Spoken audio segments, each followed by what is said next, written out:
Rejection. What happens if they do not want to speak to me? What happens if they are busy? Or what happens if, even worse, they find me not compatible with them?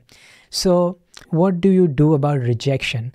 And for me, the best advice I can give you, with having done so many conversations and having been rejected so many times, is you can build a tolerance for rejection. So rejection is something that you can train against, which means that the way their first rejection hurts doesn't have to be the way your 50th rejection hurts. And at some point, you will burn out that circuit enough to be able to talk to people confidently. Now, in my experience, it never goes away completely. I don't want you to believe that you're going to be this apathetic person. But at least for me, I think I have a bit more of a healthy relationship with rejection. I feel that when someone rejects me, it indeed does feel bad, but it does not feel that I'm crushed, or it does not feel that I cannot talk to anyone else after that. There might be a bit of an off period, sure, if that person really meant a lot to me, especially if it's a close friend already and then there's a rejection there. But fundamentally, there's that understanding that I'm not the only one here. And people, it's not about me personally. There's like lots of factors that go into friendships and compatibility and relationships and dates and so on. And I think I personally have developed that maturity and understanding just by brute doing this a lot of times and talking to more people and asking more people out and that kind of thing. But on a more practical level, what you can do is progressively desensitize yourself to rejection. What that means is you can do something that is, let's say, 2 out of 10 on a fear level of getting rejected. And then do something which is 3 out of 10. And then slowly and steadily move your way up to 10 out of 10. So an example of this might be, this is my fear ladder. This is something that I created when I was overcoming my feelings of shyness and social anxiety and that kind of thing. My fear ladder, 2 out of 10, was singing while alone. La, la, la. Just crushed my social fear there. Other one was recording myself while singing. This was 3 out of 10. Posting myself while singing was 8 out of 10. And I'm clearly doing that now, although I realize I've not sang per se there. And my highest 10 out of 10 for my fear scale was giving high fives to people as I walk down the street. And we're talking strangers here. So just when you walk down an alleyway, you're just being like, hey, hello, hi, high five. And in this case, most people reject you, I can confirm. Some people are fun, and then that is a beautiful moment as well. So I advise you and encourage you to create a fear ladder like this for yourself. If you need inspiration, you can check out the Leibowitz Social Anxiety Scale, LSAS. And this is the standard scale that is used in the assessment of social anxiety. And what you can do is take inspiration about different action that scale lists. You don't even have to do the whole questionnaire.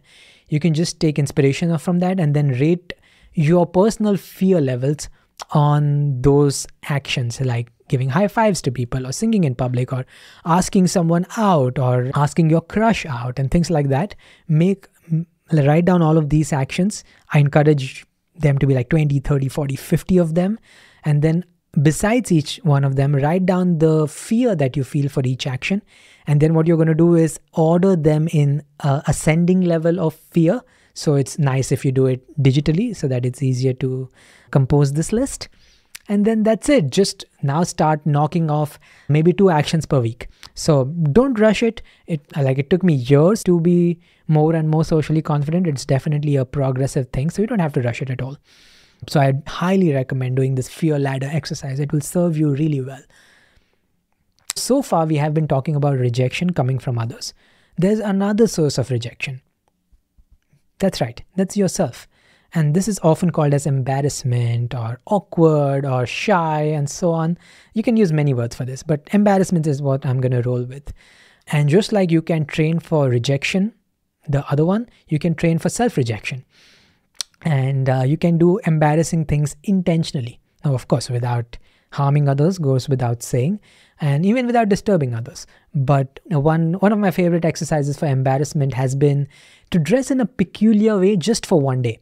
So there was this one day that I just went out dressing not what I usually do. So I was like all pink and I wore a suit over that pink hoodie or something. Just something really absurd and something really eye-catchy. And indeed people notice and we laugh about it and that's it. Nothing happens. And so you will feel much more of a sense of freedom if you do something like that.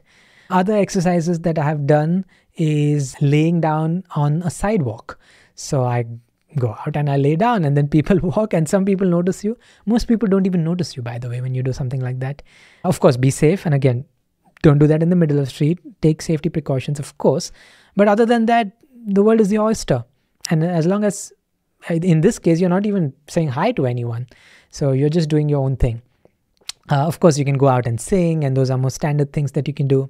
And the practice of friendly greetings is one of the best things I've ever done for my social confidence, which is, look, if you're going to work tomorrow or if you're going to school, all you have to do is say hi to most, if not everyone on your way. And when you're doing it as a practice, I would say hi to everyone on your way. And you're going to feel awesome about it. You're going to get over rejection immediately. You're going to see the whole process of how confidence works and how rejection works. And while you will not be immune to it, you'll feel awesome, I promise you. Especially if someone says hi back to you. Like, rejections might feel bad, but if you find someone who says hi back to you, especially cheerfully, and that happens a lot, then you're going to feel great. So I recommend doing that. If these kinds of exercises are too hard and if you're struggling just putting yourself out there, then it might benefit if you hire someone to coach you, or hire a therapist who might be able to walk you through this depending on your problem. So professional help might be a good idea, even if it is not of the clinical kind. It will serve you well if you are struggling to get yourself out there. Now, while doing all of these exercises that I mentioned, you may notice that these changes that these exercises create may or may not be lasting. So you may get over your fear of rejection when you do friendly greetings and you go and say hi to people. And by the third, fourth, fifth, certainly by the 10th hello, you will be pretty much immune to rejection. You'll feel like a god, especially if you have never experienced this before. But what you'll notice is that when you come home and when you go out again 2-3 days later, you would have lost that momentum. And that is when I started looking deep and deep into inner game, looking deep into what I call self-esteem and inner love, you might call it, or inner satisfaction. So I'm tuning inward as opposed to going outward. And the self-esteem puzzle is that oftentimes when we feel rejection, we are putting our esteem lower than the person's esteem who we are getting rejected from. So you might think that you're here, but the other person might think that they are there. And as a result, there is that esteem gap, and therefore the rejection that you feel from this person hurts. You may notice that a rejection from someone who you feel is lower in the social hierarchy than you doesn't hurt as much. So for example, if you go out and some irrelevant person who's looking distressed and distraught rather, and that person says, you look awful, it might not matter to you as much as when someone who you really care about, let's say your childhood crush, comes and says that.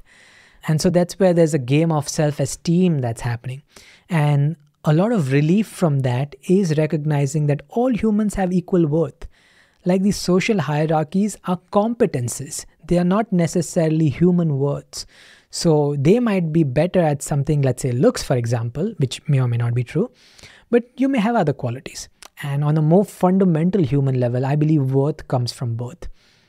And if you're interested in going deep into this, I've made a whole podcast episode on this, which I highly recommend that you watch.